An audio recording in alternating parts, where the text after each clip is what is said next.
Right, so today we're going to look at splitting the pack of reds off the black like this when you're nice and low on the black.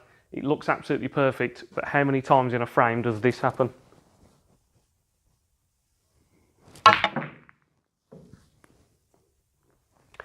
So you've missed the black off the spot, you've left your opponent perfectly in, incredibly frustrating. Let's have a look at some of the reasons why you might be missing those blacks.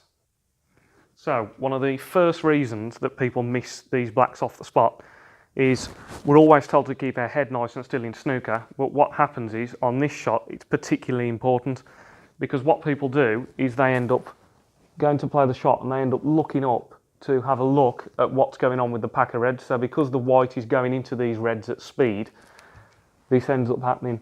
You go to play the shot and you lift your head up to see whether you've split the pack properly or not. So that's the first tip.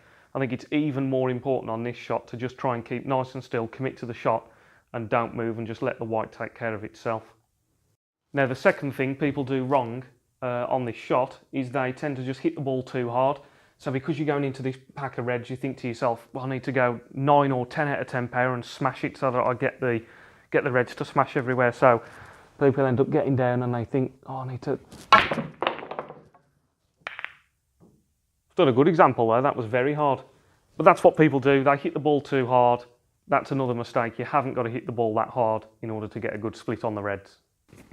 So I just wanted to show you where we're aiming on this shot. It's nice and low on the white like that. And what we're doing is we're playing a screw shot, but because we're going to hit it quite firm, what's going to happen is the white's going to come off the black a little bit forwards like that, and then the backspin's going to kick in. It's going to take us into this group of reds and screw through the pack just a little bit. So if we just have a look at that now, what that looks like.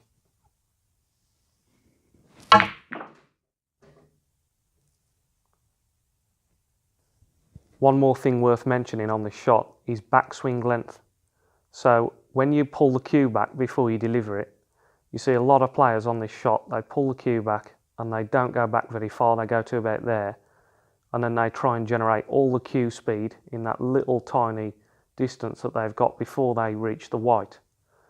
Now if you watch the really good players at this shot, Sean Murphy, Ronnie O'Sullivan, Judd Trump, Neil Robertson, what they do is they bring the cue back all the way to the V, and then they've got all of this runway to smoothly accelerate the cue and let the cue do the work and push through the white and complete the shot. So with those two things in mind, what we're going to do is we're going to go into this group of reds, we're going to back the cue speed off, so we're not going in at about 9 out of 10 power now, we're going to go in at about a 6 or a 7, and we're going to try and keep our head nice and still on the shot. So you pick your line from behind the shot, pick the point that you're going to aim at the cue ball, we already know the speed's about a 6 or a 7, and then play the shot keeping nice and still.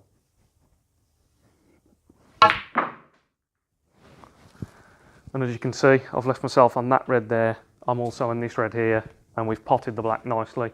So with those two things, keeping nice and still and just backing off the cue speed a bit, I think you'll have a lot more success with this shot. And I just want to show everybody one more tip with playing this shot now as well. Now if you wanted to practice this shot, it can be a bit annoying because we're playing to split a pack of reds each time, so each time you play the shot you're having to get the reds and put them in a little pack again.